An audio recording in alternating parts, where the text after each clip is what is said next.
Hello student, मैं धनंजय श्रीवास्तव। इससे पहले आप लोगों को मैंने डायरेक्ट वेरिएशन के बारे में बता चुके थे। अब हम अगर आपने वो वीडियो नहीं देखा हो तो वो वीडियो आप इससे पहले देख लीजिएगा। अब हम आज आपको बताने जा रहे हैं इनवर्स वेरिएशन या इनवर्स प्रोपोर्शन। इनवर्स वेरिएशन में क्या होता है, जब किसी भी क्वेश्चन में जब वन क्वांटिटी वन नंबर कोई इंक्रीज होता है, इंक्रीज हो रहा है, मान लीजिए कोई क्वांटिटी, तो दूसरा क्वांटिटी क्या होता है, डिक्रीज होता है। क्या होता है, डिक्रीज होता है। इनवर्स वेरिएशन में या इनवर्स प्रोपोर्शन में जब एक क्वांटिटी जो है इंक्रीज होती है तो दूसरी क्वांटिटी जो होती है वे डिक्रीज होती है। आप ऐसे भी समझ सकते हैं कि मान लीजिए कोई एक व्यक्ति जो है किसी काम को, मान लीजिए दो व्यक्ति जो है 2 मैन किसी काम को करते हैं कितने दिन में, 4 डेज में। कितने डेज में, 4 डेज में।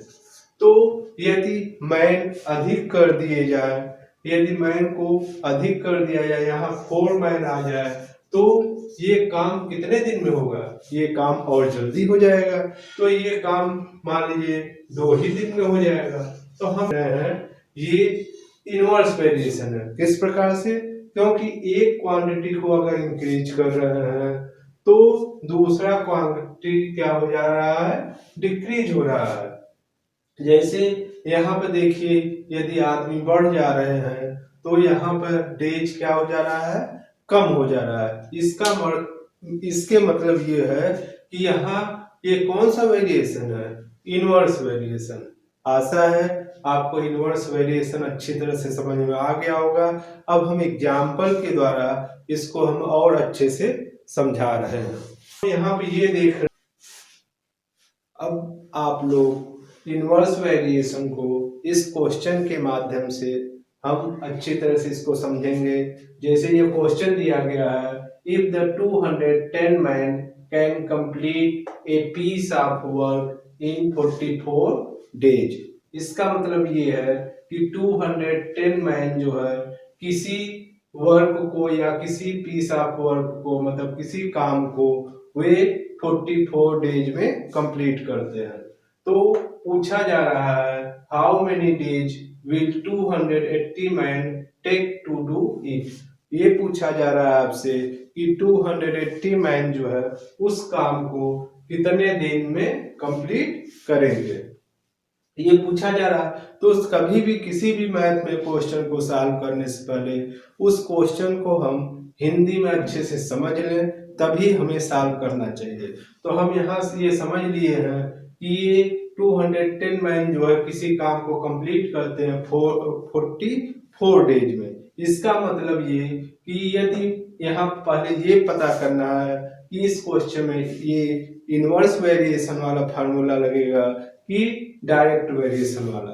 तो हम यहाँ पे ये देख रहे हैं, एक नंबर को यहाँ पर हम इंक्रीज कर रहे हैं तो दूसरा नंबर क्या हो जाएगा, डिक्रीज हो जाएगा। मतलब ये यदि मैन को हम अधिक मैन के द्वारा हम काम लेंगे तो यहाँ डेज क्या हो जाएगा, कम हो जाएगा।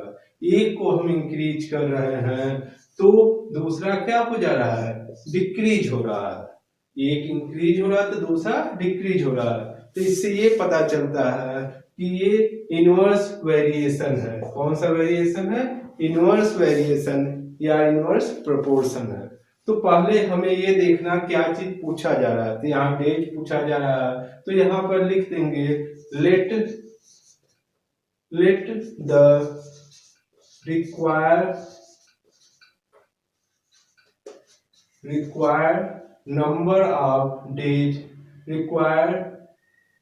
number of days be x।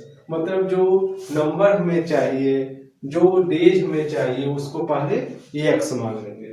अब उसके बाद यहाँ पे एक को, इसमें यहाँ ये पूछा जा रहा है, ये दिया गया नंबर ऑफ मैन, तो यहाँ पे लिख देंगे नंबर ऑफ मैन, और फिर डेज पूछा दिया गया है तो यहाँ लिखेंगे नंबर ऑफ डेज, क्या लिखेंगे, नंबर ऑफ डेज यहाँ लिखेंगे।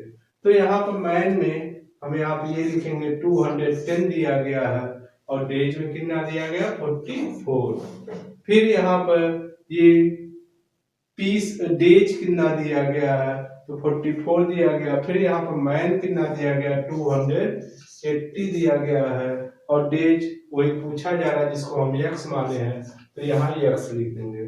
अब यहाँ एरो लगाने का, जैसे कि डायरेक्ट वेरिएशन में हम एरो सीधे दोनों एक ही साइड में लगाते थे, लेकिन इसमें क्या करेंगे, एक एरो हम नीचे लगाएंगे और एक एरो को क्या करेंगे ऊपर लगाएंगे। इनवर्स वेरिएशन में यही हम आपको ध्यान रखना है कि इस जब भी इस तरह से क्वेश्चन को सॉल्व करेंगे तो ये हमेशा हम यही करेंगे कि एक एरो नीचे लगाएंगे, एक और एरो ऊपर लगाएंगे। अब ये इनवर्स वेरिएशन है तो यहाँ पे क्या करेंगे, इस नंबर को और इस नंबर को मल्टीप्लाई करके पहले लिखेंगे। हमेशा ध्यान रखेंगे जो x वाला नंबर है उसी को हम पहले आगे लिखेंगे। तो ये हो जाएगा आपका x multiply 280 equal to 210 multiply 44, ये हो जाएगा। फिर उसका x इक्वल टू हो जाएगा आपका 210 मल्टीप्लाई 44 अपॉन 280। इसको हम कैंसिल कर देंगे, 7 3 ये जीरो वाले आप जीरो कैंसिल कर दीजिए, 7 3 जा 21, 7 4 जा 28 और 4 से ये याद कैंसिल कर दिए, 4 1 जा 4। तो 3 का जब 11 मल्टीप्लाई करिएगा तो यहाँ पर आ जाएगा 33 डेज। कितना आ जाएगा 33 डेज। तो the number of days equal to आ जाएगा the number of days equal to 33। यही आपका आंसर हो जाएगा। आशा है आप लोगों को ये क्वेश्चन समझ में आ गया होगा। अब यदि आपको ये क्वेश्चन अच्छे से समझ में आ गया होगा तो आप वीडियो को लाइक और सब्सक्राइब जरूर करिएगा। Thank you.